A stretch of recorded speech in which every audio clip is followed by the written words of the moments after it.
So early this week, Congress waved goodbye to one of its craziest members that it's had in recent times, Michelle Bachmann. However, before leaving, she decided to give somewhat of a absurd and unintellectual statement regarding Moses and so on and so forth. So I'll read you some of her comments or some of the highlights from her farewell speech. So she said, quote, "And as I look around this chamber, we are ringed with the silhouettes of lawgivers throughout history."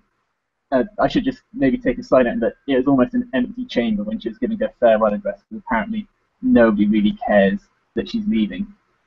She went on to say, "And yet only one lawgiver has the distinction of not having a silhouette, but having the full face be revealed by the artist. That lawgiver is Moses. Moses is directly above the double doors that lead into the centermost part of this chamber, and in the face of Moses, his eyes look straight upon not only our nation's motto, 'In God We Trust,' which, again, as a side note, is only a recent motto that Americans started to take in like the 50s, but Moses' face looks full on into the face of the Speaker of the House. Daily, the Speaker of the House, as he stands up in his authority and in his podium, recognizes that he is a man under authority, just as Moses was a man under authority. Verily forsay," she didn't say that, but she's having that sort of conversation.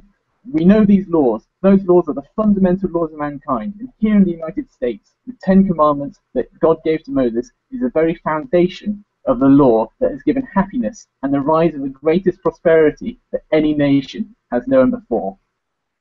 So, in essence, she's saying that the 10 Commandments has led to America's wealth and prosperity over, the last 100 or so years.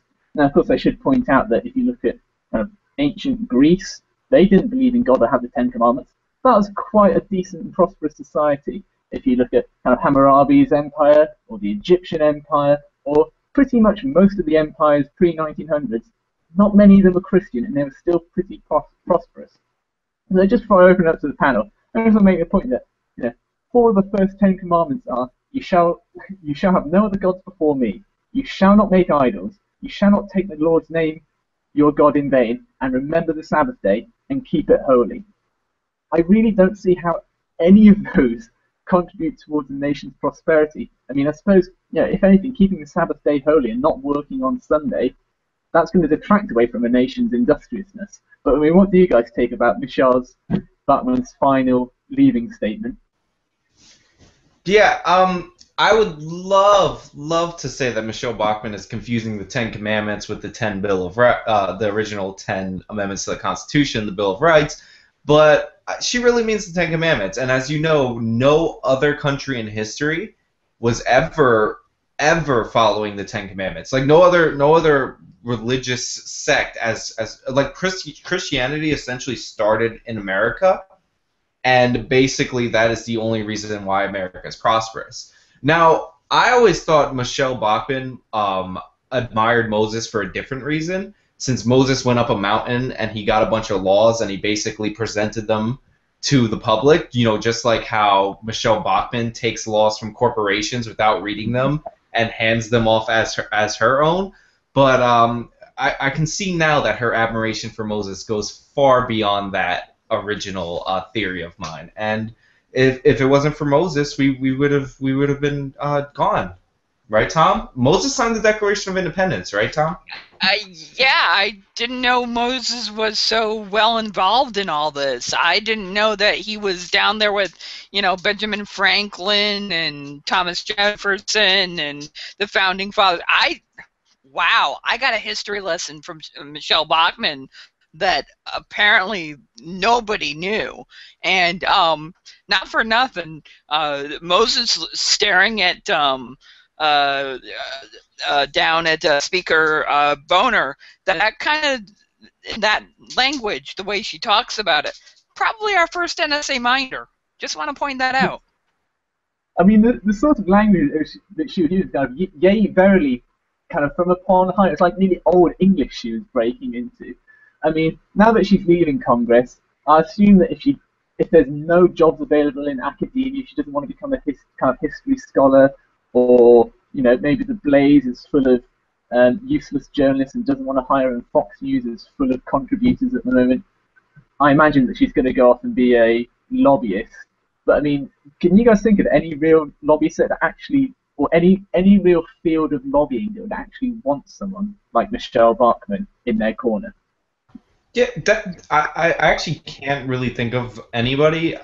To be honest, I don't even think she's going to be a lobbyist. I think she's going to give speeches to her brand of evangelical Christians about how she fought for them in Congress and all that stuff. She might fake run for president again. Oh, actually, she did a real run for president, but this one might be a fake run.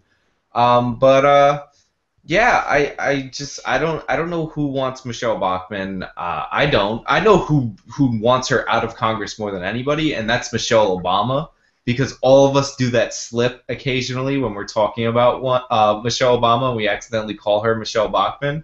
So she's the only one who might want to hire her somewhere so she could go hide in like a hole, and we want to get them confused. All right, Tom, can you think of anyone who would like Michelle Bachmann in their corner? I need her for material. So I need her to be at Newsmax. She could go on there. She could go on the Blaze. She could go on, wherever. I need her for material. So, baby, please don't go. Don't go. Why did you make that deal? Come on, Michelle. I need you for material.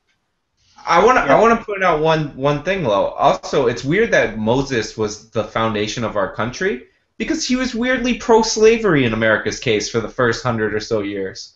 It kind of contradicts his biblical tale, if I got that right. Let my people go. Yeah, but he didn't say let my people go. He kind of said let my people go apart from the blacks. You can keep the black slaves, but Moses kind of just had Arab slaves, and he wanted them to be freed. I think that was the distinction that was potentially being made there. But I mean, yeah, I think both of you guys are right that she's probably not going to become a lobbyist. She'll be some sort of public speaker. She might go kind of the Sarah Palin-esque route.